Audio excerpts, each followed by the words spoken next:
कोई भी फेस्टिवल हो या फिर कोई स्पेशल ओकेज़न हो, यूपी बिहार में ये पुआ की रेसिपी बहुत ही फेमस है और बहुत ही ट्रेडिशनल तरीके से बनाई जाती है।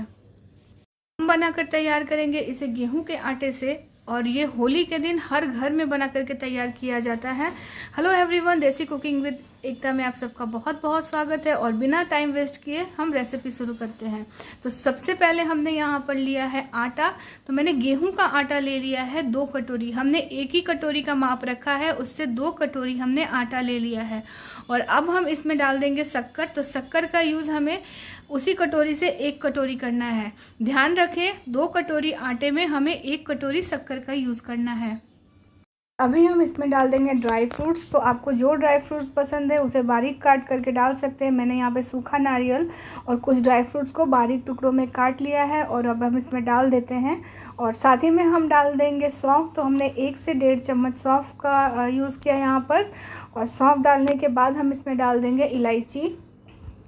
तो 2-3 इलायची को फोड़कर उसके हमने दाने निकाल लिए हैं। आप इस जगह पे इलायची का पाउडर भी डाल सकते हैं। अब हमें इसे अच्छे से मिला लेना है, मिक्स कर लेंगे और इसके साथ हम इसमें डाल देंगे दूध।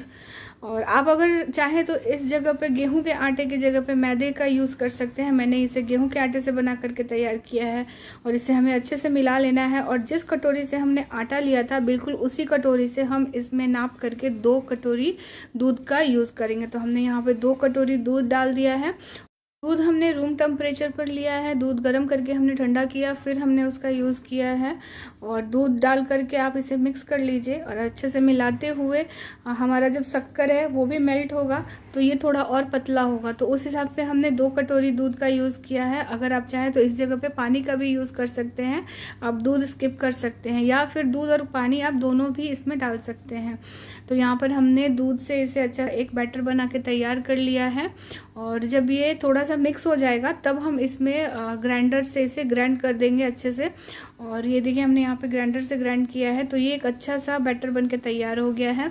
और इसे करीब हमें आधा से 1 घंटा ऐसे ढक कर के छोड़ देना है। अगर आप चाहें तो इसे तुरंत भी बना सकते हैं, लेकिन थोड़ा जो आप इसको फेंटेंगे ना तो इसका ये जो हमारा पुआ बनेगा ना वो बहुत ही हल्का और सॉफ्ट बनेगा। तो हमें इसे अच्छे से फेंटना होगा, तब आप इसे तुरंत बना सकते हैं। यहाँ पे हमने बैटर तैयार करके इसे आधा घंटा के लिए छोड़ दिया है। आधे घंटे के बाद देखिए इसका थिकनेस मैं दिखाती हूँ। यहाँ पर ये देखिए हमारा जो ये थिकनेस है ना, हमारा जो पुए का डो है ना वो इस थिकनेस से हमें बना करके तैयार करना है। और अब हम गैस में कढ़ाई को गर्म कर लेते हैं। कढ़ाई में मैंने डाल दिया रिफाइन ऑयल और इसके साथ जब कढ़ाई हमारा थोड़ा अच्छे से गर्म हो जाएगा, ऑयल जब गर्म हो जाएगा तब हम इसमें ऐड करेंगे पुए का डो। तो हमें डो का एक माप रखना है, हम उसी माप से हर बार इसमें पुआ का जो डो है वो ऐड करेंगे। और यहाँ पे देखिए हमने एक कलछल रखा है, इसकी मदद से इसमें हम डाल रहे हैं। आप कटोरी या कोई एक माप रखिए, आप उससे तेल में उसे डाल सकते हैं। और हमें इसे डाल करके थोड़ी देर छोड़ देना है। और गैस का फ्लेम हम मीडियम टू स्लो रखेंगे। और फिर उसके बाद हमें तेल को इस साइड से उसके ऊपर डालना। ये देखिए मैं कैसे इसको इसके ऊपर डाल रही हूँ। और जैसे आप इसके ऊपर तेल डालोगे तो ये जो हमारा पुआ है ना वो अपने आप फूल जाएगा। तो यहाँ पर देखिए हमारा जो पुआ है वो अच्छे से फूल गया है। और ऐसे ही करते करते ये अपना जगह खुद ही छोड़ देगा। आपको नीचे से कुछ इसको छुड़ाने की ज़रूरत नहीं पड़ेगी। तो आप इसी तरह से करके इसे देखिए हमारा जो हमने जो बनाया है उसमें हमने ऐसे किया है और वो अपने आप जगह छोड़ दिया। तो फिर हम इसे पलट देंगे और पलटने के बाद दूसरे साइड से भी हमें ऐसे ही करके पका लेना है। और इसे पकने में थोड़ा टाइम जाएगा, 1 मिनट करीब जाएगा इसमें। और दोनों साइड्स हमें इसी तरह कर लेना है। और फिर इसके बाद हम जो हमने एक साइड से इसे दबाते हुए पकाना है। तो यहाँ पे देखिए मैं कैसे इसको दबाते हुए पका रही हूँ। तो ये देखिए हमें एक साइड से दबाते हुए इसे सर्कल करके पकाना है। ये देखिए यहाँ पे मैं एक साइड से दबा करके एक साइड से खुला छोड़ रही हूँ। तो जो हमारा अंदर से जो है ना वो भी पक के तैयार हो जाएगा, कच्चा नहीं रहेगा। तो 1 मिनट के करीब लगेगा। और गैस का फ्लेम हमें मीडियम टू स्लो रखना है और दोनों साइड से इसी तरह से हमें दबाते हुए पका लेना है। और ये यहाँ पर देखिए हमारा पुआ भी कैसे फूल गया है ना। तो इसी तरह से आपको भी सारे पुए बना लेने हैं दबा दबा करके। फिर आप सेंटर में एक बार से इसे दबा लीजिए और यहाँ पे देखिए हमारा पुआ बनके तैयार हो चुका है।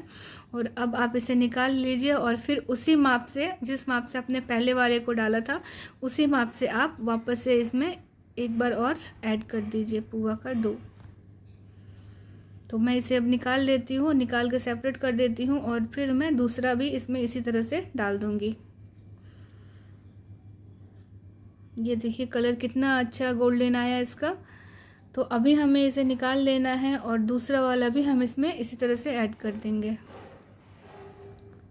ध्यान रखना है कि जब हमने तेल में डो को ऐड किया है तब हम तुरंत उसे नहीं पलटेंगे, थोड़ी देर उसे छोड़ देंगे और फिर हम साइड से उसके ऊपर तेल डालेंगे और फिर जब वो अपना जगह छोड़ देगा तब हमें उसे अच्छे से साइड से दबा दबा के इस तरह से आपको पका लेना है।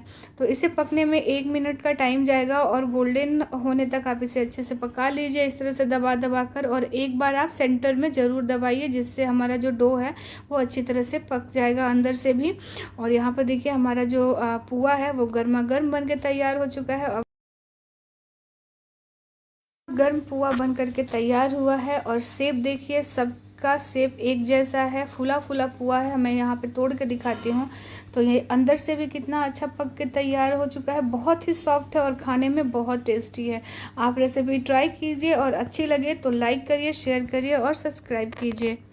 अपने फैमिली और फ्रेंड्स के साथ वीडियो को शेयर कीजिए। फिर मिलती हूँ एक नई रेसिपी में, नए वीडियो के साथ। तब तक अपना बहुत बहुत ध्यान रखिए। Bye bye.